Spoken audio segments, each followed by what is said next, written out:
Welcome students. Let's see the definition of GDP, Gross Domestic Product.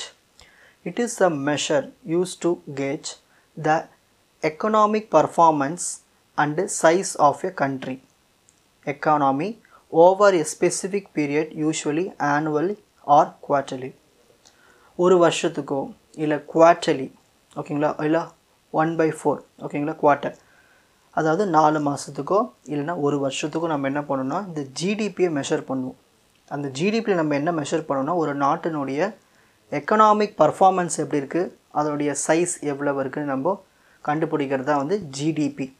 So இதில் நம்மளுக்கு types இருக்குது. Nominal GDP, real GDP.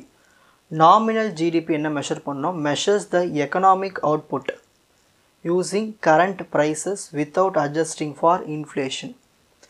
இங்கே பாருங்கள், இதில் நாமினல்னு ஒரு வேர்டு இருக்குது பாருங்கள். அப்படின்னா என்னதுன்னா இப்போதைக்கு கரண்ட் ப்ரைஸஸ் எவ்வளோ இருக்குது, நம்ம எந்த ஒரு இன்ஃப்ளேஷன்னா பணவீக்கம்னு சொல்லுவாங்க ஓகேங்களா, அந்த இன்ஃப்ளேஷன்லாம் அட்ஜஸ்ட் பண்ணாமல் நார்மலாக இப்போதைக்கு எவ்வளவு கரண்ட் ப்ரைஸ் இருக்குது அதை மெஷர் பண்ணுறதுக்கு இந்த நாமினல் ஜிடிபியை பயன்படுத்துவோம். ரியல் ஜிடிபின்னு என்னதுன்னா adjust the nominal GDP for inflation to reflect changes in the value of goods and services produced over a time. ஒரு குறிப்பிட்ட டைமுக்கு இந்த இன்ஃப்ளேஷன் பணவீக்கத்தை அந்த அட்ஜஸ்ட்மெண்ட்ஸ்லாம் குறைச்சிட்டு மிச்சம் மீதி இருக்கிறது எல்லாத்தையும் நம்ம அந்த கூட்ஸ்க்கான அந்த விலை மதிப்பெல்லாம் கணக்கு போட்டு கொடுக்கறது தான் வந்து real GDP. Take a screenshot.